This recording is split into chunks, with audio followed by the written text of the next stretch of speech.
Ще ни дойдат. Тичайте в избата да донесете пуканки, ушав, мед, чушки и каквото друго намерите. Цяла година събирахме храна. Нека да наредим богата коледна трапеза, че да се отсрамим и пред коледарите.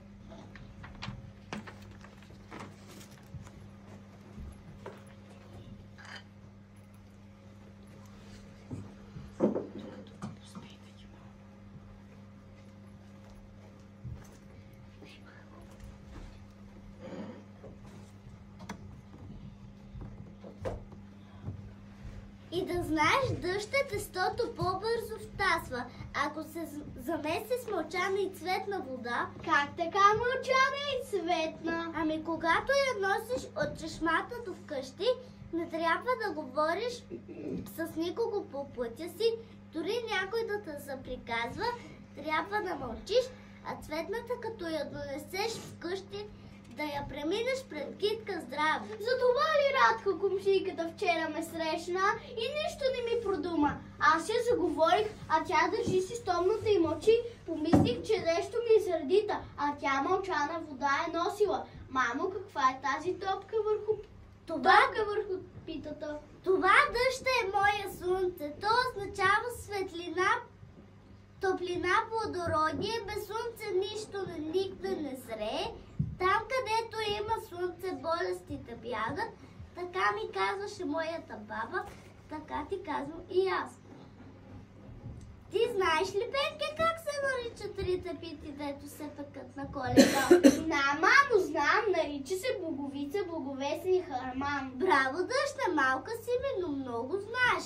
Аз сега ще изляза и с тестените си ръце ще пипна и благословя плодните дръвчета вън на двора да дадат много плод до година.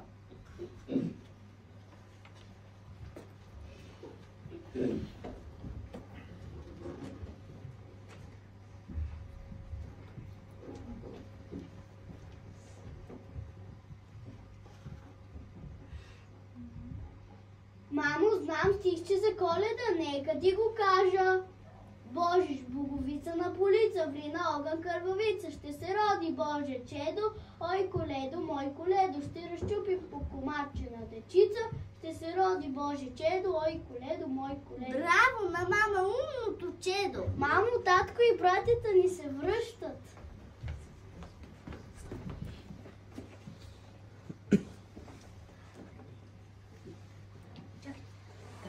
Тате, вам го песали, нали ходите какво носи? Бехме за дърва. Ох, толкова е студено вън. Един дебел сняг е да трупал пътя. Не се плаквайте, се радвайте. Народът ни е казал, дебел сняг, голям комар. Житните семенца сега спят на топло от снега. През планетата земята ще се затопли и те ще поникнат. През лятото ще ги оженем, ще смелим за ялото жито, тъж външното вкусни питки и кравай, да приготвим майка ви.